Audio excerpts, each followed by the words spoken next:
We're parents, teachers, and educators, and like you, we're passionate about restoring our culture for Christ.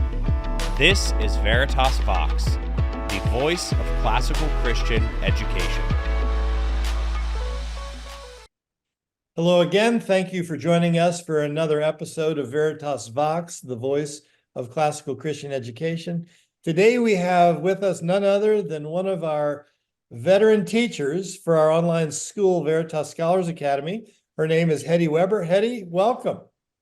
Thank you. Thank you. I'm glad to be here. Thanks for this opportunity, Marlon. You are, it's so nice to have you here. Hettie lives in Colonial Williamsburg, and I understand your husband is retired Navy. Tell us a little bit about yourself growing up, your family, educational background and career, and that sort of thing. Okay, great. Thanks. I grew up in San Antonio, Texas, which is a wonderful city full of culture and history and delicious food. So grew up in a great food environment with a very loving family, and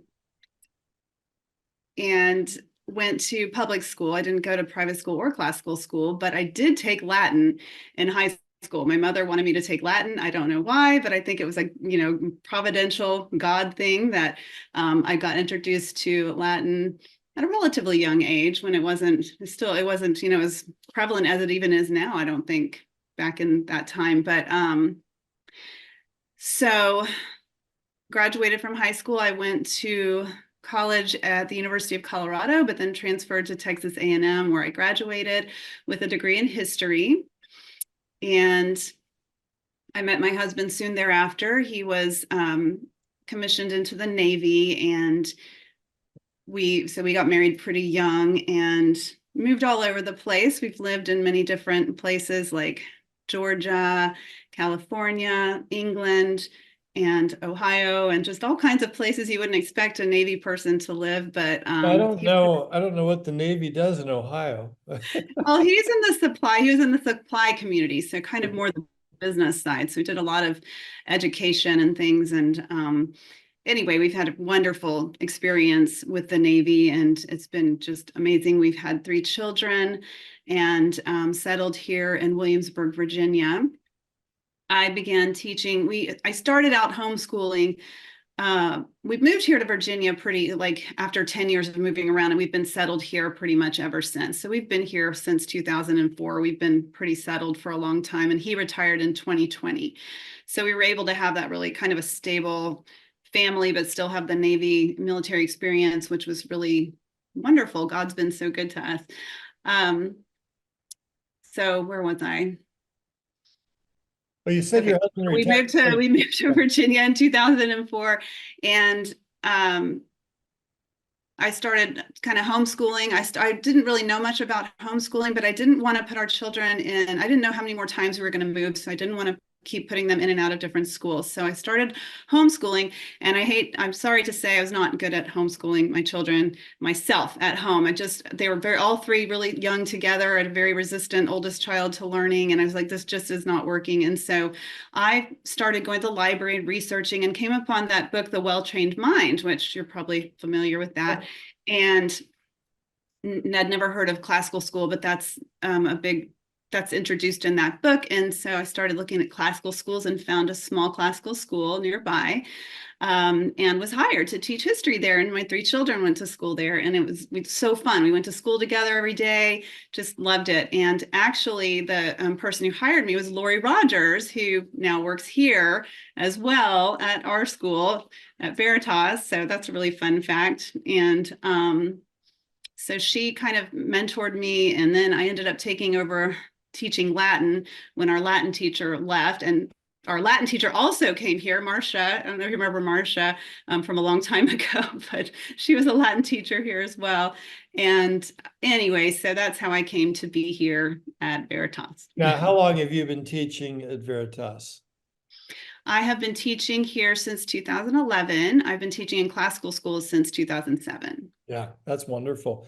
So you have seen a lot of the growth. And of course, I would guess in 2011, did we have maybe 40 or 50 teachers? Yes, we had many fewer teachers, and we were on the WIMBA, if you remember WIMBA, Oh, and different world. Well, as you came into teaching at Veritas, you came from teaching in a local, what we sometimes call bricks and mortar school, a school where you go there, kids are in the classroom with you, and now you're teaching in a very different environment. Tell us what it's been like for you, especially in the early years. How would you compare teaching online versus teaching in a classroom, in a physical classroom? The commute is great, obviously. The commute's amazing. And you can actually worry about the top half of your clothing when you go to work. You can usually.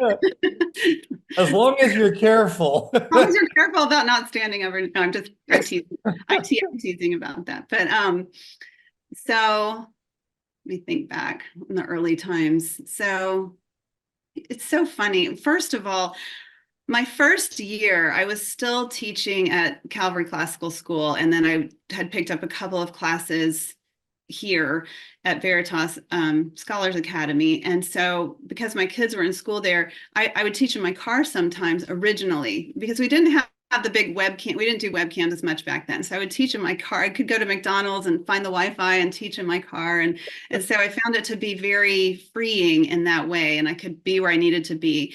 And then the students have just always been so wonderful, and the parents here, which they're great in other schools too, but I have found that the culture at our school is just very positive all the, and even with students maybe or families who struggle, I feel like there's always a way to bring out a positive end result. And so I don't really know exactly why that is. Maybe it's just our school culture, but I just find it's always very, I'm not anxious here. I don't have any problems with my students' behavior or anything like that. And so that's one thing. Just me personally, I feel much more calm working online myself. And then I just feel also that I'm able to monitor my students' progress easier online, and we use a lot of polling so I can see where they're at, and I can almost get to know them better in a way. Yeah. What would you say are some of the myths that you've heard people say about online education that you can dispel for us? Myths about online education. For example, you just said that there's a sense in which you can monitor student progress better online than you can in person. What other things like that might people think we just can't do that if you're online, that you really can, and people don't realize because if they haven't experienced it? Okay, so maybe I think I hear a lot about socialization with students, of course, like not knowing each other. And I find these students, I know I teach young children, I teach third, fourth, fifth grade, but they are extremely, for the most part, well-adjusted and outgoing and very socialized. They love talking to each other. They love sharing their interest. I have lots of interest in Legos and different book series and little toys I've never heard of that they'll show me. And so I do make an effort, and particularly in my classes, to give a little bit of social time, not a lot, but maybe just at the very beginning or the very end of, hey, tell me what's going on at home, or what'd you do over the weekend? And certain ones love to share. And so we have that aspect. And then also just hearing from them, just that the things that they do, they're all very, very busy, and maybe not busy is the wrong word, but very involved in different activities, and they have good, happy lives. Yeah, that's wonderful. Yeah, I have been amazed at how strong the friendships are that are built completely online. It is, I've said this many times before, but students sometimes come to the end of year gathering celebrating the end of the school year in Lancaster, Pennsylvania, and meet in person their best friend for the first time. And it is so true. And it is just amazing how those things develop in ways that we never even fathomed when we were their age. Yes, exactly. And so I think it's all very positive, and I've seriously never come across any negative. I'm sure there are some here and there, but I personally have not seen that. The parents are very happy. They love the education their children are receiving, and it is important, of course, that a parent be involved. So Yeah. that is one place, and not all parents are able to do that, and they're not all able to be there. And everybody can't all be there to help their children to figure these things out and to navigate their day successfully. So that is an important Yeah. aspect. You have been teaching for more than a dozen years online with us. You've taught, what all have you taught online with us? I have taught, so in the Latin program, Grammar Latin 3, 4, and 5. So that's basically third, fourth, and fifth grade Latin, and Latin Transition 1. And then I've taught Latin 1, which was more of a high school Latin. And I've also done an independent study on Latin Transition 2. Like I had just one student in that, like independent. But you've taught things other than Latin too, haven't you? Latin also, haven't you? Yes, and I teach memory period now. That's for the really little ones. Excuse me. And memory period is just so fun. We kind of go through all of our different subjects and learn all the jingles and chants and songs. And that's a really fun class for younger students. And then I did teach history for a while, but then we went to more of a different format for history. So in the younger years. Very good. Now, let's talk a little bit about Latin. There are a variety of reasons that people will give for this. And there are a lot of people that'll be listening to you that may still think, in spite of the fact that there's been a real resurgence in the understanding and need and application for teaching Latin, but there's still a lot of people out there who don't know the answer to this question. So why do we teach Latin? Why is it important for students to learn Latin? Okay, so we teach Latin, especially in that we start with Latin with young children. And this is something that is very common, or I would say pretty much all classical schools would think that's an important thing to do. Latin is a wonderful foundation to lay for a student's whole education. It's almost like a good thing for the whole child. It's like almost like vegetables and fruit and really great. Latin as vegetables. I've not heard that one. I like it. Yeah, so like just laying that wonderful foundation for good, if you're thinking about your body having good health with good, meat, fruit, vegetables, I feel like for your mind, Latin is like that. And it lays a wonderful foundation for English grammar, comprehension, literacy, and many, many other things, it kind of connects all of our subjects together in a way. You can always find some connection back to Latin, in my opinion. And from what I've seen, just even with science, of course, the classification system is all in Latin, and that's a worldwide classification system for scientists so that everybody, in the science community knows what we're talking about despite different languages. Mathematics, rectangle, triangle, those words all connect back to Latin. Even the word calculus, that word means pebble in Latin. And so, they used to use pebbles and things and rocks for weights and measuring way back when. And so I can find connections pretty much in any subject back to Latin.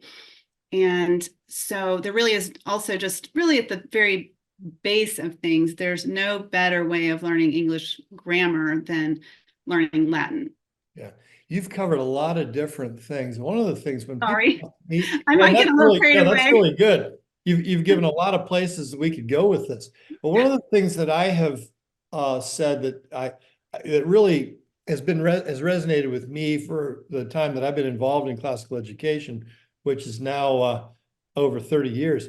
But it's the idea that Latin is a tool of leverage for mastering language, and learning language, mastering language is one of the most significant things that we do in education. If we have mastered language, we are prepared in a lot of different ways to do a lot of different things. It's essential for an Yeah. educated person to have mastered language, and Latin makes it easier to do. Does that resonate with you as well?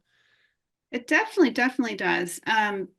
I think back, you just reminded me of my mom once. Now, this has a different connection to a different language, but she learned a different language in her older years. It wasn't Latin, it was a different language, but she didn't realize until she was studying that language how much she didn't know about English grammar. So Latin, since it doesn't change, it's so comforting. It doesn't change. So much in our world changes all the time, but Latin is eternal.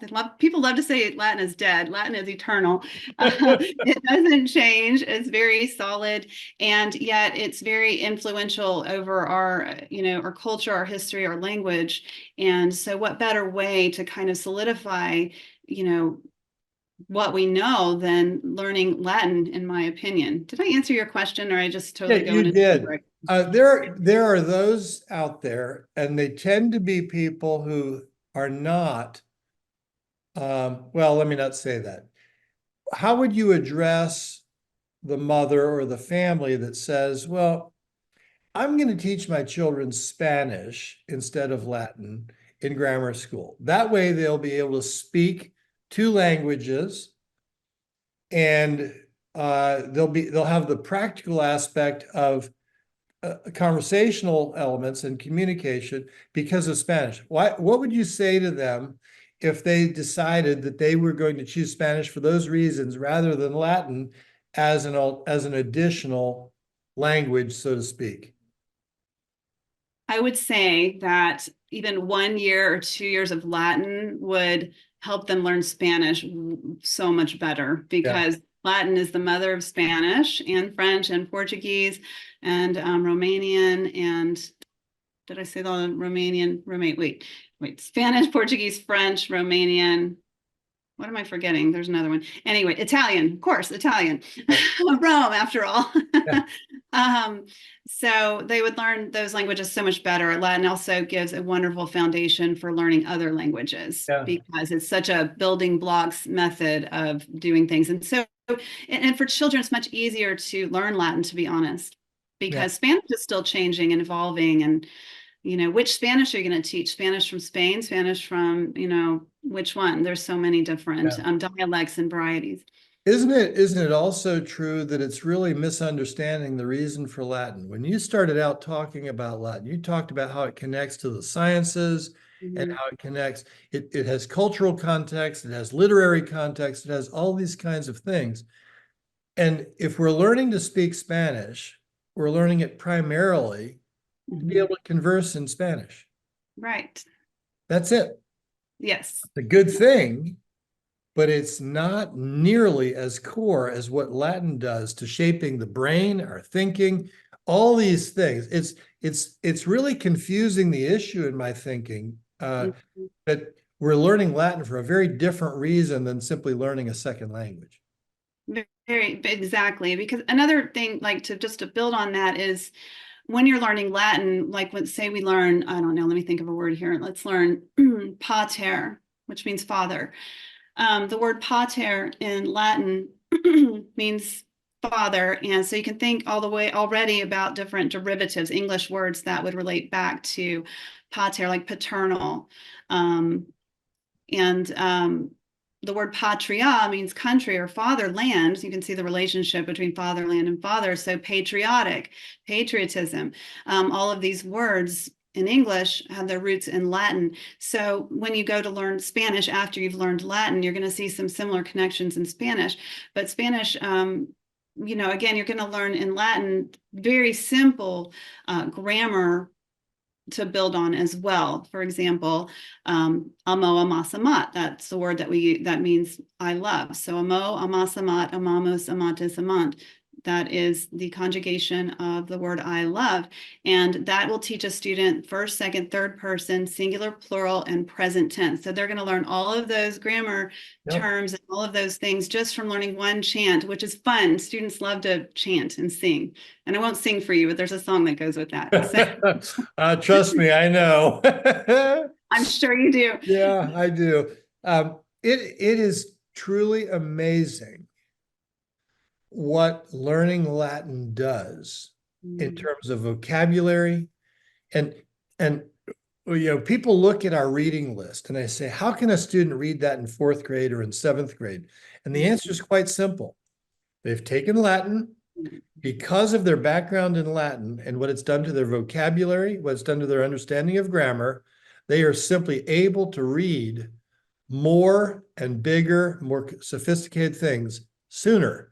And it just leverages education in ways that make people say, how in the world can kids do that? But they do.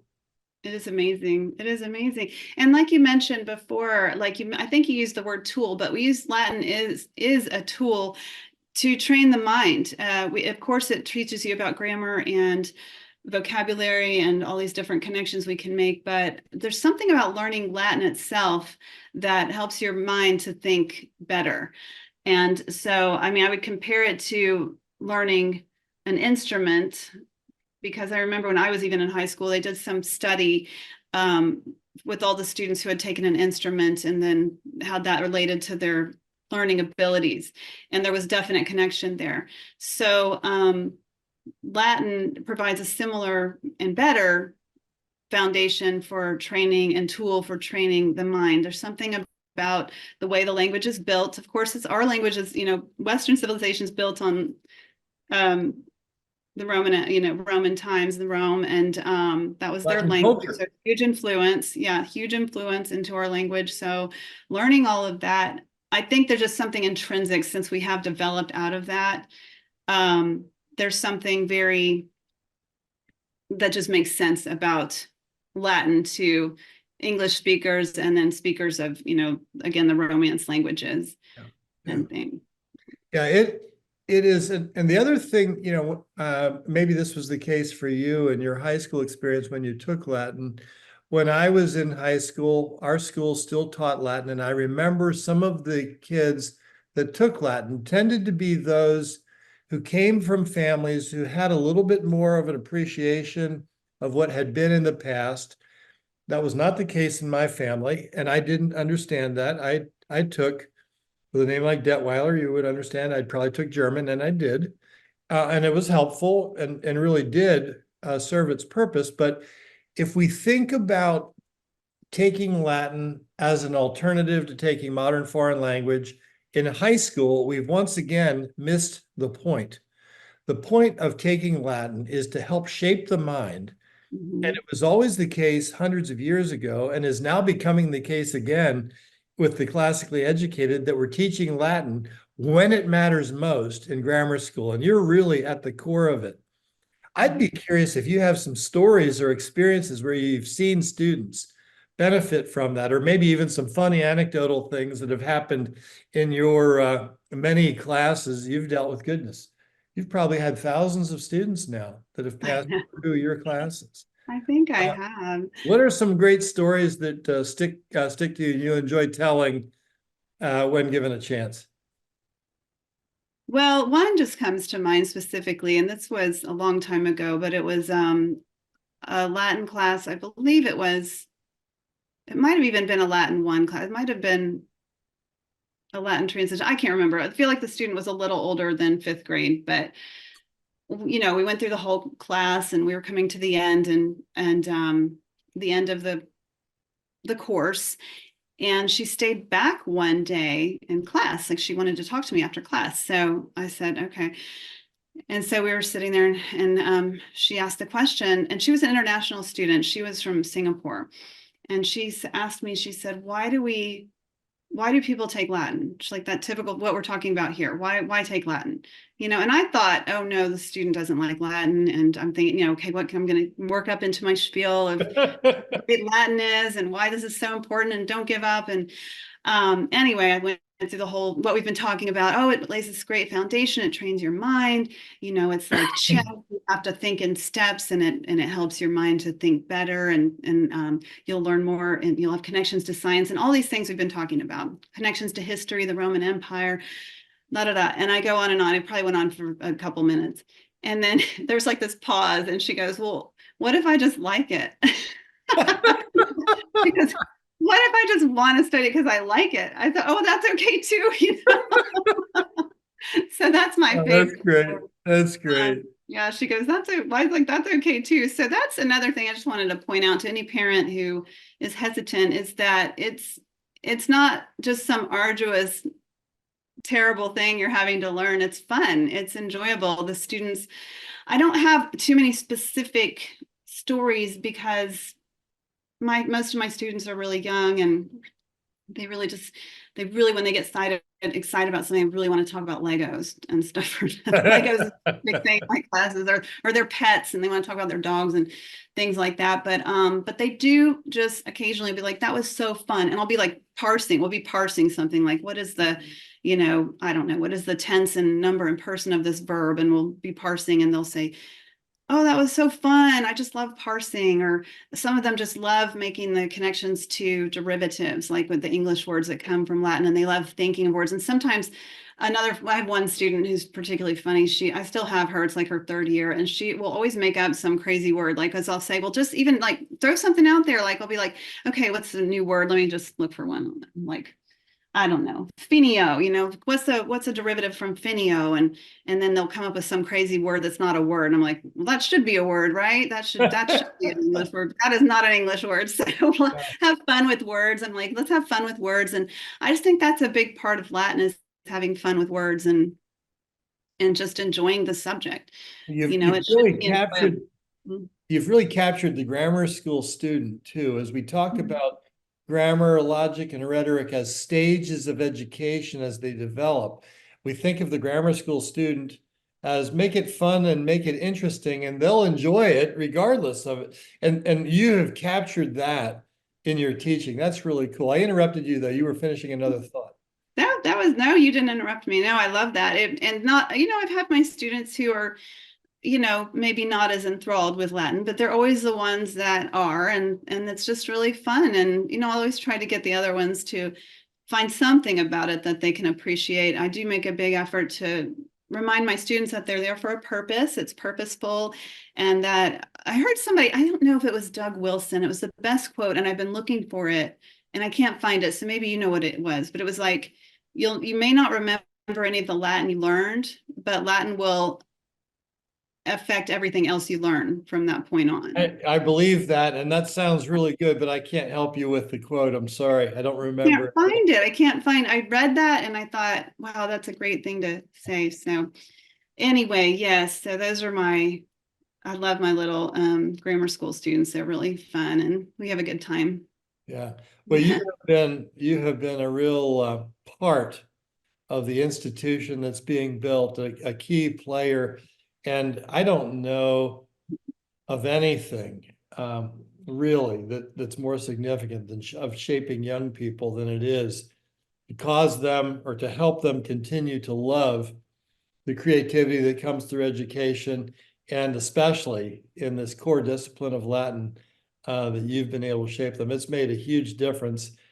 Do you have any stories of students that came back to you recalling how much they appreciate what you did for them maybe 10 years later? I do once in a while, especially during Teacher Appreciation Week, which we have is lovely. We have our students give us this wonderful group letters during Teacher Appreciation Week. It's such a sweet time, but I always seem to have a couple that'll talk about how they really enjoyed learning Latin, and they're going to do other things now, but it really helped them. And or I'll have an email every now and then from a student, just remember me. I'm like, of course I do. And yeah, we have a great student body here. Doesn't feedback like that just make it all worthwhile? Oh, definitely. I love it. I love it. I think it's we just have such a really lovely community here. So. Well, Hettie, thank you so much for what you do at Veritas, what you do in the lives of students. It is really thrilling to be able to work with you and to see the impact that you have on so many. Appreciate what you do. Oh, you're so kind. Thank you. I appreciate you too. Well, thanks. Folks, you have been with us talking Latin here at Veritas Vox, the voice of classical Christian education. Thank you for joining us.